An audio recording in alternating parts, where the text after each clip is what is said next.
Statistical mechanics में हम deal कर रहे हैं ऐसे सिस्टम से जिसमें very large number of particles हों।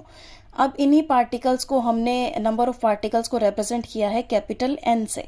अब स्टैटिस्टिकल मैकेनिक्स में हमें ज़रूरत पड़ती है नेचुरल लॉग एन फैक्टोरियल को कैलकुलेट करने की। अब क्योंकि एन बहुत ही बड़ा नंबर है तो नेचुरल लॉग एन फैक्टोरियल को कैलकुलेट करना मुश्किल है। इसी को ही इजी बनाने के लिए हमने यूज़ किया है स्टर्लिंग अप्रॉक्सीमेशन। देखते हैं स्टर्लिंग अप्रॉक्सीमेशन क्या है। मैथमेटिकली एन फैक्टोरियल को हम लिख सकते हैं n multiply n minus one n minus two and up to so on. और इसको ऐसे भी लिख सकते हैं one multiply two multiply three and up to n minus two n minus one multiply n. दोनों साइड हमने नेचुरल लॉग लिया है तो natural log n factorial it gives natural log one plus natural log two it gives and up to natural log m तक हम लिख सकते हैं। अब इसी को ही हम समेशन करके भी लिख सकते हैं summation of natural log m, where m को हम लिख सकते हैं 1 से लेकर n तक। अब इस समेशन से हमें क्या समझ में आ रहा है कि जब हम m की वैल्यू स्मॉल है, m छोटा नंबर है, मतलब m की वैल्यू छोटी है, जैसे 1 है 2 है, तो natural log 1 natural log 2 natural log 3 इनकी स्मॉल वैल्यूज आ रही है।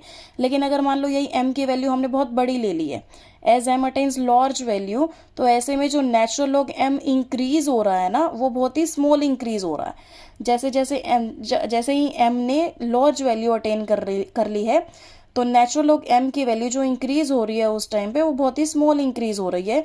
हम इसको वैल्यूज को पुट करके भी देख सकते हैं। तो इससे हमें क्या समझ में आता है कि नेचुरल लॉग m जो है कंटिन्यूस है तो it gives area under the curve from m equal to 1 to m equal to n obtained by plotting a graph between natural log m versus m।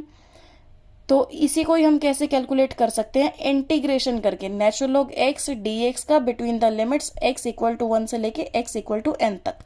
अब नेचुरल लॉग n फैक्टोरियल को हमने लिखा है natural log x dx और इसी का integration कर दिया है x इक्वल टू 1 से n तक।